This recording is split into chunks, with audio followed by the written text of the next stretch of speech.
بسم اللہ الرحمن الرحیم نحمدہ ونصلی علی رسول الکریم اما بعد باب یقرأ فی الاخریین بفاتحۃ الکتاب. اس چیز کا باب کی پچھلی 2 رکعتوں میں صرف سورۃ فاتحہ پڑھی جائے گی. یہ حدیث بھی پیچھے گزر چکی ہے. امام بخاری رحمۃ اللہ علیہ اپنے استاد موسیٰ ابن اسماعیل سے روایت کرتے ہیں، کہتے ہیں کہ ہم سے حمام نے بیان کیا، یہ کہتے ہیں کہ ہم سے یحییٰ نے بیان کیا. یحییٰ ابن کثیر ہیں یہ، اور یہ عبداللہ بن ابی قتادہ سے روایت کرتے ہیں، اور یہ اپنے والد سے کہ بے شک نبی صلی اللہ علیہ وسلم ظہر کی شروع کی 2 رکعتوں میں سورہ فاتحہ پڑھتے تھے اور 2 سورتیں پڑھتے تھے،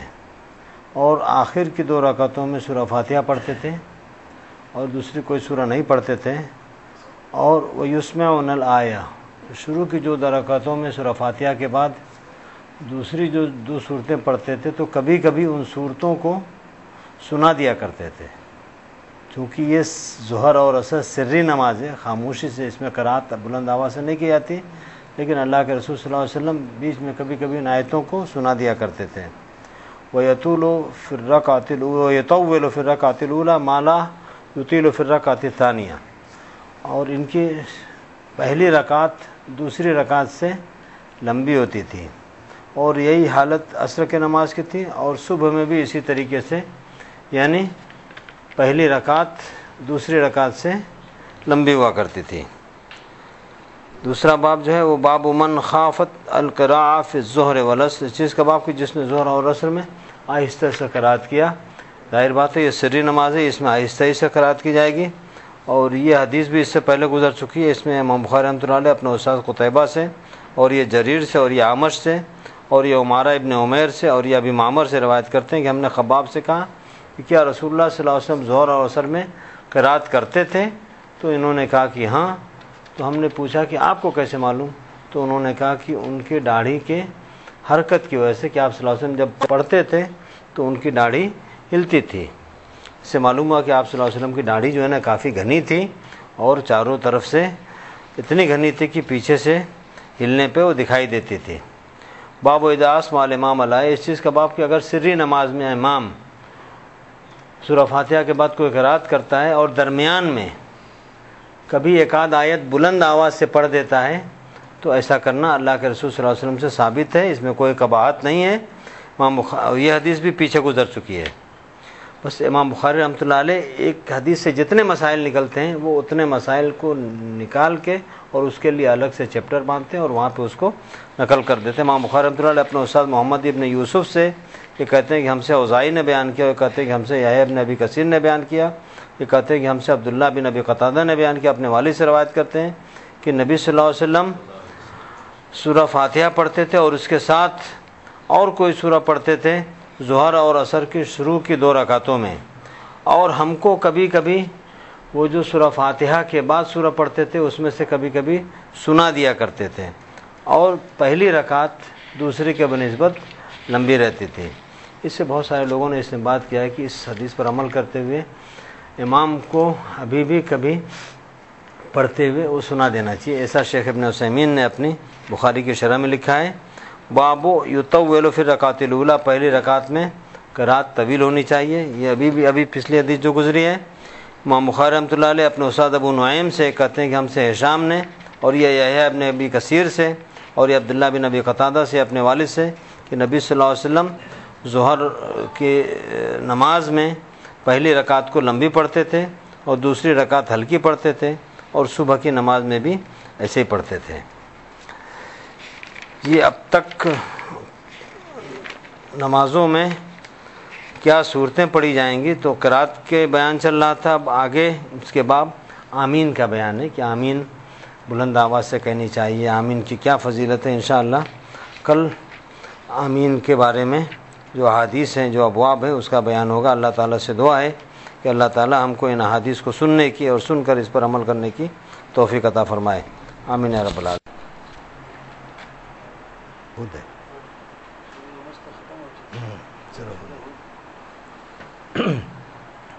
بسم اللہ الرحمن الرحیم. نحمده ونصلی علی رسول الکریم اما بعد باب جہر الامام بالتامین جہری نمازوں میں امام کا بلند آواز سے آمین کہنے کا بیان۔ وقال عطا آمین دعا، اور عطا ابن ابی رباح نے کہا کہ آمین ایک دعا ہے۔ امن ابن الزبیر ومن وراءہ حتی ان للمسجد للجۃ، اور عبداللہ بن زبیر رضی اللہ عنہ نے آمین کہا، اور ان کے پیچھے جو لوگ مقتدی تھے ان لوگوں نے بھی آمین کہا، اور اتنی بلند آواز سے کہا کہ مسجد میں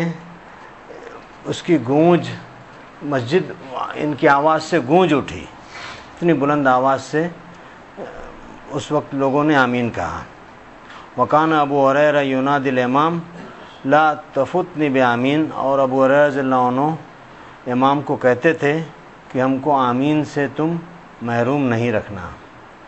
اور نافع نے کہا کہ حضرت عبداللہ بن عمر رضی اللہ عنہ آمین کہنا بلند آواز سے چھوڑتے نہیں تھے، بلکہ اپنے ساتھیوں کو اس پر ابھارا کرتے تھے۔ وَيَحُدُّهُمْ، حد یحُدُّ کہتے ہیں ابھارنے کو، اور یہ کہتے ہیں کہ میں نے اس سلسلے میں ان سے ایک حدیث بھی سنا ہے۔ اب اس باب میں امام بخاری رحمۃ اللہ علیہ جو اپنی سند سے حدیث بیان کرتے ہیں، وہ کہتے ہیں کہ ہم سے عبداللہ بن یوسف نے بیان کیا، یہ کہتے ہیں کہ ہم کو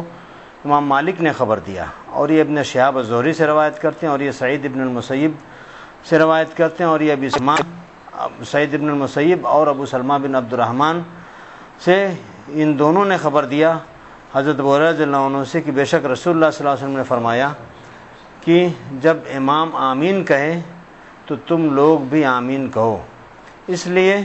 کہ جس کا آمین کہنا فرشتوں کے آمین کہنے سے موافقت کر جائے گا، یعنی دونوں کا ایک ساتھ آمین کہنا ہو جائے گا، مقتدی کا اور فرشتوں کا آمین کہنا، تو اس کی گزشتہ تمام گناہیں معاف کر دی جائیں گی۔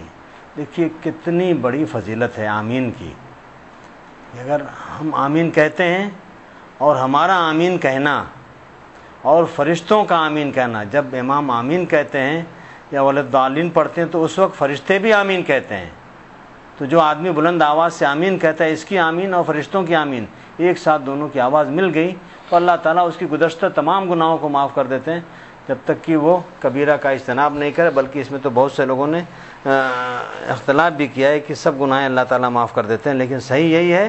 کہ اگر وہ کبائر سے اجتناب کرتا ہے تو اللہ تعالیٰ اس کی گناہیں معاف کر دیتے ہیں۔ کتنی بڑی فضیلت ہے آمین کہنے کی۔ باب و فضل التامین، آمین کہنے کی فضیلت، اس میں وہی حدیث انہوں نے بیان کیا، وہ کہتے ہیں کہ ہم سے عبداللہ بن یوسف نے بیان کیا، وہ کہتے ہیں ہم سے امام مالک نے، اور یہ ابو الزناد سے روایت کرتے ہیں، اور یہ عارض سے، اور یہ حضرت ابو ہریرہ رضی اللہ عنہ سے روایت کرتے ہیں کہ بے شک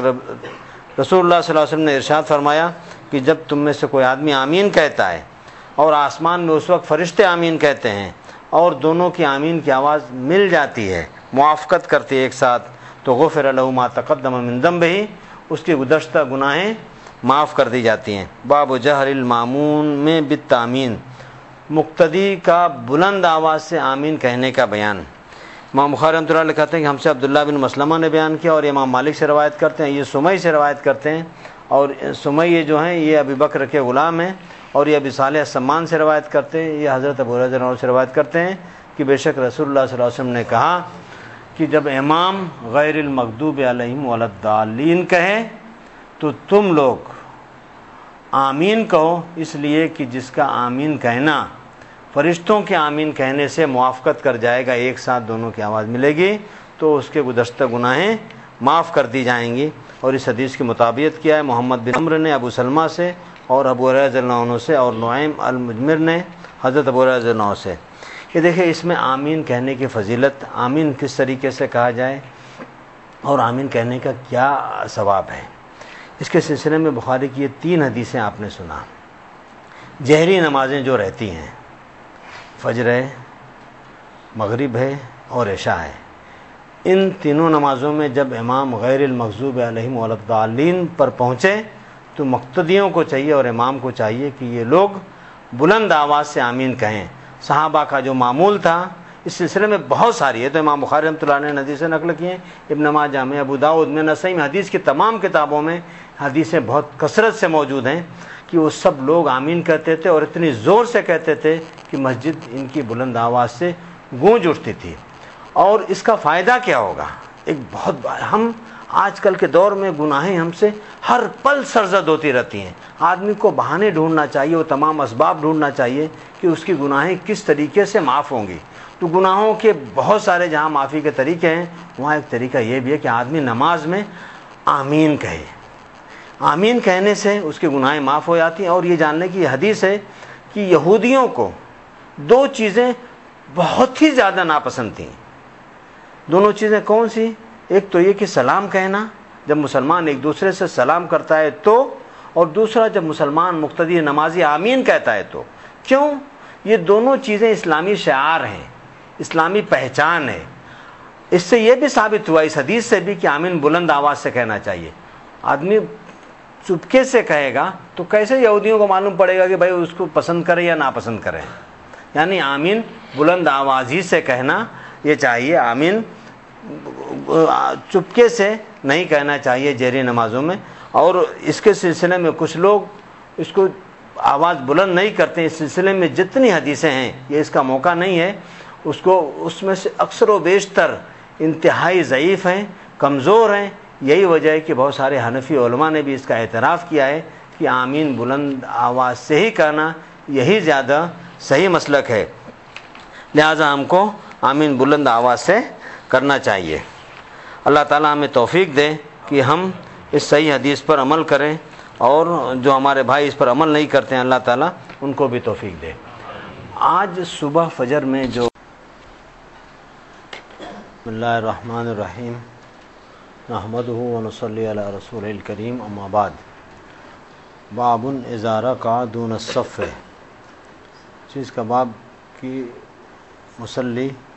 صف تک پہنچنے سے پہلے ہی اگر رکوع کر لے تو اس کا کیا حکم ہے؟ اس کی وہ رکعت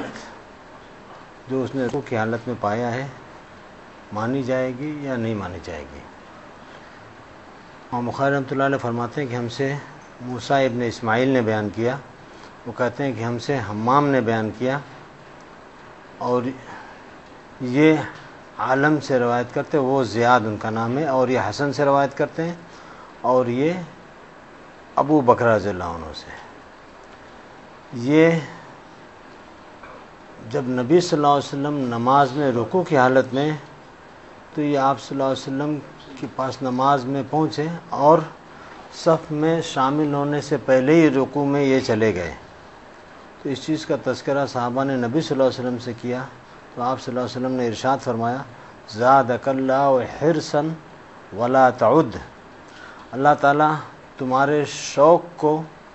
اور زیادہ کرے، تمہاری تڑپ کو اور زیادہ کرے، لیکن ایسا دوبارہ نہیں کرنا۔ مسئلہ آپ لوگ سمجھ گئے ہوں گے۔ مسئلہ یہ ہے کہ آپ مسجد میں داخل ہوئے اور امام رکوع کی حالت میں ہیں، اور آپ آ کے رکوع میں چلے گئے، تو وہ رکعت جو آپ کو رکوع کی حالت میں ملی ہے وہ کاؤنٹ ہوگی یا نہیں ہوگی؟ اس میں علماء کا بہت زبردست اختلاف ہے، اور وہ اختلاف اسی حدیث کی، اس کی بیس جو ہے نا وہ یہی حدیث ہے، دلیل جو لوگ پکڑتے ہیں، اور دونوں لوگ اسی حدیث کو دلیل پکڑتے ہیں۔ جو ائمہ اربعہ ہیں، امام مالک رحمۃ اللہ علیہ، امام احمد بن حنبل رحمۃ اللہ علیہ، امام شافعی رحمۃ اللہ علیہ، امام حنیفہ رحمۃ اللہ علیہ، یہ چاروں ائمہ کہتے ہیں کہ اس کی وہ رکعت کاؤنٹ ہوگی۔ اور بھی بہت سارے لوگ کہتے ہیں، شیخ البانی رحمۃ اللہ علیہ کہتے ہیں کہ اس کی رکعت کاؤنٹ ہوگی، سعودی علماء کہتے ہیں کہ وہ کاؤنٹ ہوگی، ہمارے ہندوستان کے علماء حدیث اور امام بخاری رحمۃ اللہ علیہ ان لوگوں کا خود کا کہنا ہے کہ نہیں، ان کی یہ رکعت شمار نہیں ہوگی، اس لیے کہ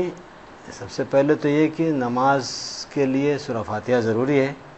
اور لا صلاۃ لمن لم یقرأ بفاتحۃ الکتاب، جس آدمی نے نماز میں سورہ فاتحہ نہیں پڑھا اس کی نماز ہی نہیں ہوتی۔ دوسرا یہ کہ جس حدیث کو آپ دلیل پکڑتے ہیں وہ تو ایک ایسی چیز ہے جس میں نبی صلی اللہ علیہ وسلم نے دوبارہ نہیں کرنے کا حکم دیا۔ حضرت ابو بکر رضی اللہ عنہ کہا، بھائی تمہارا بہت اچھا یہ شوق ہے، بہت اچھی تڑپ ہے کہ تم جو ہے نا نماز میں شامل ہونے کے لیے دوڑتے ہوئے ہانپتے ہوئے آئے، جیسا کہ طبرانی کی روایت میں، اور آ کے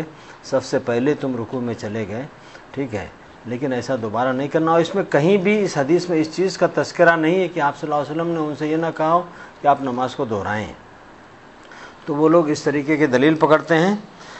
تو مسئلے میں دونوں طرح کی رائے ہے۔ جو لوگ اس چیز کو ضروری سمجھتے ہوں کہ نماز میں سورہ فاتحہ پڑھنا ضروری ہے، وہ ان کے لیے یہ رکعت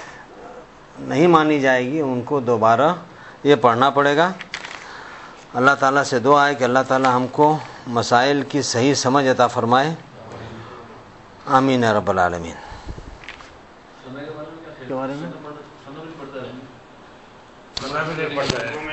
اچھے طریقے سے تکبیر کہنا چاہیے۔ قال ابن عباس نے نبی صلی اللہ علیہ وسلم وفی مالک ابن الحویرث، اس کو ابن عباس رضی اللہ عنہ نے نبی کریم صلی اللہ علیہ وسلم سے نقل کیا ہے، اور مالک ابن حویرث رضی اللہ عنہ نے بھی اس باب میں روایت کیا ہے۔ امام بخاری رحمۃ اللہ علیہ فرماتے ہیں کہ ہم سے اسحاق الواسطی نے بیان کیا، اور وہ کہتے ہیں کہ ہم سے خالد نے بیان کیا، اور وہ جریری سے روایت کرتے ہیں، اور وہ ابی الاعلیٰ سے روایت کرتے ہیں، اور وہ مطرف سے، اور یہ عمران ابن حسین سے۔ یہ فرماتے ہیں کہ انہوں نے بصرہ میں حضرت علی رضی اللہ عنہ کے ساتھ نماز پڑھا، اور پھر اس کے بعد کہا کہ ذکرنا ھذا الرجل صلاۃ کنا نصلیھا مع رسول اللہ صلی اللہ علیہ وسلم، اس شخص نے یعنی حضرت علی رضی اللہ عنہ نے ہم کو اس نماز کی یاد تازہ کر دی جو ہم اللہ کے رسول صلی اللہ علیہ وسلم کے ساتھ پڑھا کرتے تھے۔ اور پھر اس کے بعد عمران ابن حسین کہتے ہیں کہ انہ کان یکبر، حضرت علی رضی اللہ عنہ جب اپنا سر اٹھاتے یا اپنا سر جھکاتے تو اس وقت یہ تکبیر کہتے تھے، رکوع میں جاتے وقت یا رکوع سے اٹھتے وقت۔ اس باب کی جو دوسری حدیث ہے وہ آخری حدیث امام بخاری رحمۃ اللہ علیہ اپنے استاد عبداللہ بن یوسف سے، اور یہ کہتے ہیں کہ ہم کو امام مالک نے خبر دیا، اور یہ ابن شہاب الزہری سے روایت کرتے ہیں، اور یہ ابی سلمہ سے روایت کرتے ہیں، اور یہ حضرت ابو ہریرہ رضی اللہ عنہ سے فرماتے ہیں کہ یہ ہم لوگوں کو نماز پڑھاتے تھے، اور اس کے بعد تکبیر کہتے تھے جب اپنا سر نیچے کرتے تھے اور جب اپنا سر اٹھاتے تھے، اور جب نماز سے فارغ ہوتے تھے تو آپ کہتے تھے کہ میں تم سب لوگوں میں سب سے زیادہ اللہ کے رسول صلی اللہ علیہ وسلم کی نماز سے مشابہت رکھنے والا ہوں۔ باب اتمام التکبیر فی السجود، اس چیز کا باب کہ سجدے میں جاتے وقت بھی پورے طریقے سے تکبیر کہنا چاہیے۔ امام بخاری رحمۃ اللہ علیہ کہتے ہیں کہ ہم سے ابو النعمان نے بیان کیا، یہ کہتے ہیں ہم سے حماد ابن زید نے، اور یہ غیلان ابن جریر سے روایت کرتے ہیں، اور یہ مطرف ابن عبداللہ سے، یہ کہتے ہیں کہ میں نے علی ابن ابی طالب رضی اللہ عنہ کے ساتھ، میں نے اور عمران ابن حسین رضی اللہ عنہما نے نماز پڑھا، فکان اذا سجد کبر، اور یہ جب سجدہ کرتے تھے تو تکبیر کہتے تھے، اور جب اپنے سر کو اٹھاتے تھے تو تکبیر کہتے تھے، اور جب 2 رکعتوں کے بعد تشہد کے بعد تیسری رکعت کے لیے اٹھتے تھے، اذا نہض من الرکعتین تو کبر، تو تکبیر کہتے تھے، اور اس کے بعد جب انہوں نے نماز پوری کر لیا تو کہتے ہیں میرے ہاتھ کو عمران ابن حسین نے پکڑا اور کہا کہ قد ذکرنی ھذا صلاۃ محمد صلی اللہ علیہ وسلم، اس نے مجھ کو محمد صلی اللہ علیہ وسلم کی نماز کی یاد تازہ کر دیا، یا اس طریقے سے کہا کہ ہمارے ساتھ انہوں نے ہم کو محمد صلی اللہ علیہ وسلم کی نماز پڑھایا۔ اور دوسری حدیث میں امام بخاری رحمۃ اللہ علیہ اپنے استاد عمرو ابن عون سے روایت کرتے ہیں، وہ کہتے ہیں کہ ہم کو حشیم نے خبر دیا، اور یہ ابی بشر سے روایت کرتے ہیں، اور یہ اکرمہ سے، یہ کہتے ہیں کہ میں نے ایک آدمی کو مقام ابراہیم کے پاس نماز پڑھتے ہوئے دیکھا کہ جب بھی وہ سر جھکاتے تھے یا اٹھتے تھے تو تکبیر کہتے تھے، تو میں نے ابن عباس رضی اللہ عنہ سے اس کا تذکرہ کیا، تو انہوں نے کہا کہ اولیس تلک صلاۃ النبی، کیا یہ نبی صلی اللہ علیہ وسلم کی نماز نہیں ہے؟ لا ام لک، تمہاری ماں مر جائے۔ تو انہوں نے، راوی نے گویا اس پہ تعجب کیا کہ یہ کیسے ہر وقت تکبیر کہتے ہیں، تو انہوں نے کہا کہ اللہ کے رسول صلی اللہ علیہ وسلم کی سنت تو یہی تھی۔ باب التکبیر اذا قام من السجود، سجدے سے جب کھڑا ہو تب بھی تکبیر کہیں۔ امام بخاری رحمۃ اللہ علیہ کہتے ہیں کہ ہم سے موسیٰ ابن اسماعیل نے بیان کیا، یہ کہتے ہیں کہ ہم سے حمام نے بیان کیا، یا قتادہ سے، اور اکرمہ سے روایت کرتے ہیں، کہتے ہیں کہ میں مکے میں ایک بوڑھے آدمی کے پیچھے میں نے نماز پڑھا،